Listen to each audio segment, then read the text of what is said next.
Victor Wembanyama effect. Grabe ang depensa ng Spurs sa Game 6. Malakas na gumanti ang San Antonio Spurs matapos ang kanilang mapait na pagkatalo sa Game 5 habang nasa road trip laban sa Oklahoma City Thunder. Sa harap ng kanilang mga fans ngayong araw, ipinakita nila ang kanilang lakas at determinasyon sa isang napakalaking panalo upang maitay ang series. Dahil dito, mauuwi ngayon ang serye sa isang winner-take-all na Game 7 sa linggo kung saan nakataya ang pagkakataong makapasok sa NBA Finals. Mula pa lamang sa pagsisimula ng laban ay halata ng determinado ang Spurs na bumawi.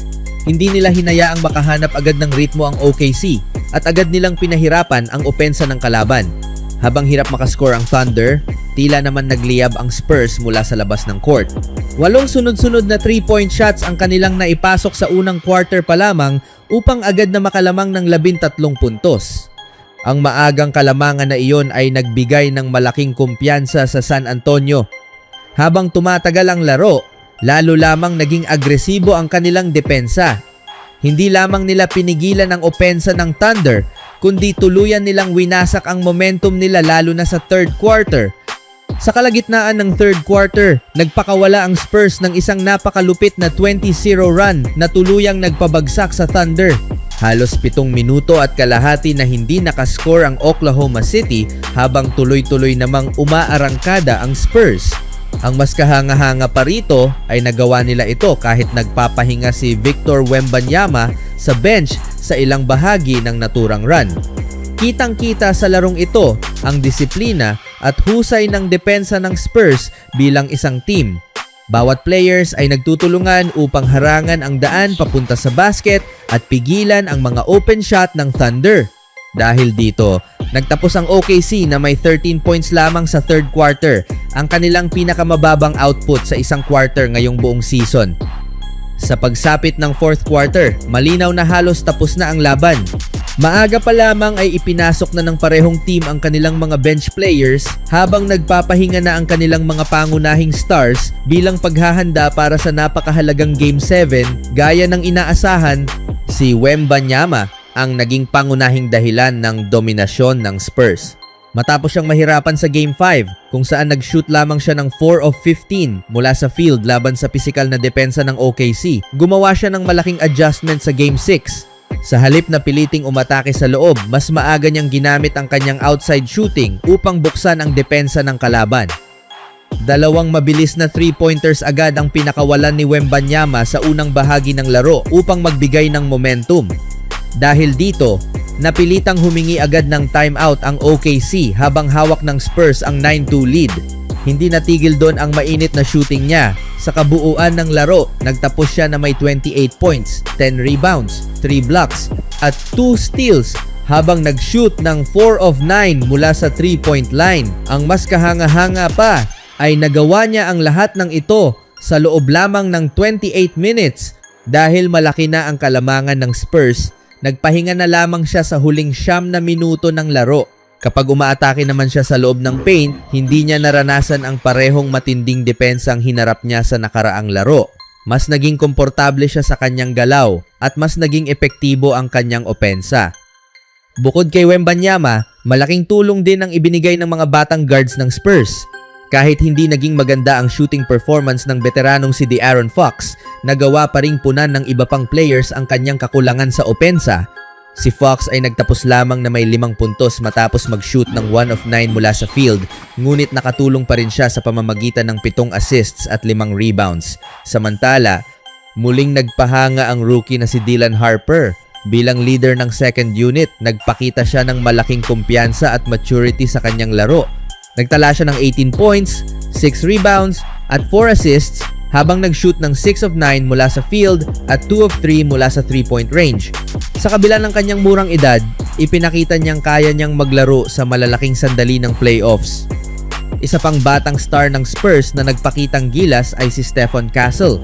Matapos siyang mahirapan sa unang 2 laro ng serye dahil sa dami ng turnovers, naging mas maingat at kontrolado siya sa ngayong araw. Nagtapos siya na may 17 points, 9 assists, 5 rebounds at 1 steal habang 1 turnover lamang ang kanyang nagawa. Hindi lamang sa opensa naging mahalaga sina Harper at Castle. Malaki rin ang kanilang naiambag sa matinding depensa ng Spurs laban sa Thunder. Pareho silang naging agresibo sa pagharang ng passing lanes at pag-pressure sa mga ball handler. Sa kabilang banda, muling nahirapan si Shai Gilgeous-Alexander laban sa depensa ng San Antonio. Ang two-time MVP ay hindi naging komportable sa buong laro dahil sa tuloy-tuloy na pressure ng Spurs. Nagtapos siya na may 15 points lamang habang nag-shoot ng 6 of 18 mula sa field. Nakapagtala rin siya ng 4 na assists at 2 turnovers. Bukod sa kanyang mababang shooting percentage, nagtapos din siya na may minus 28 sa statistics, pinakamababa sa lahat ng players sa laro.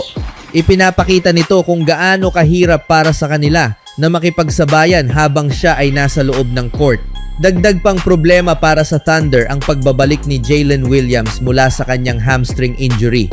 Bagamat nakabalik siya matapos ang mahigit 3 larong pagkawala, hindi siya naging epektibo. Ginamit lamang siya bilang reserve player mula sa bench at nakapaglaro ng 10 minuto. Sa loob ng maikling panahong iyon, nagtala lamang siya ng 1 point, 1 assist at 2 turnovers. Ayon sa ulat, game time decision pa si Williams at hindi pa siya sumali sa warm-up layup line ng OKC hanggang 5 minuto na lamang bago magsimula ang laro. Dahil sa kanyang limitadong kondisyon, hindi niya naibigay ang inaasahang tulong para sa team. Dahil dito, kinapos sila sa firepower laban sa napakahigpit na depensa ng Spurs. Kapag wala sa ritmo si SGA at hindi rin makapag-ambag ng malaki si Williams, nahirapan silang makahanap ng ibang scorer na magbubuhat sa kanilang opensa. Isa sa pinakamalaking dahilan ng tagumpay ng Spurs ay ang kanilang depensa kay Wemby bilang sentro ng kanilang sistema. Kahit hindi siya direktang nagbablock ng shots sa bawat possession, malaking epekto pa rin ang kanyang haba at abot sa mga shooters at slashers ng Thunder. Maraming beses na umatras o nagmintis ang OKC dahil lamang sa presensya ni Wembanyama sa ilalim. Bukod dito, mahusay ding nagtulungan ang buong team sa depensa, lalo na sa pagprotekta sa rim at pagkontrol sa rebounds. Nahirapan ang Oklahoma City sa kanilang opensa matapos mag-shoot ng mababang porsyento mula sa field at 3-point line habang limitado rin ang kanilang free throw attempts. Ngayon, lahat ay mauuwi sa Game 7 sa Oklahoma City. Ito na ang huling pagkakataon ng dalawang teams upang makuha ang ticket papunta sa NBA Finals. Walang second chance at walang pagkakataong bumawi para sa matatalo. Ang mananalo sa Game 7 ay haharap sa New York Knicks sa NBA Finals habang ang matatalo naman ay tuluyan ng matatapos ang kanilang season. Dahil sa ipinakitang lakas ng Spurs sa Game 6, siguradong magiging matindi at puno ng tensyon ang huling laban ng serye. Parehong gutom ang dalawang team na makapasok sa finals, kaya inaasahang ibibigay nila ang lahat sa pinakamahalagang laro ng kanilang season.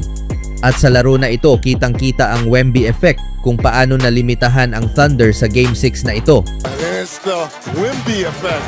Look at the Thunder players. Anytime they see that, what I love about it, SGA gets in there, thinks about it. But how about at the end of this?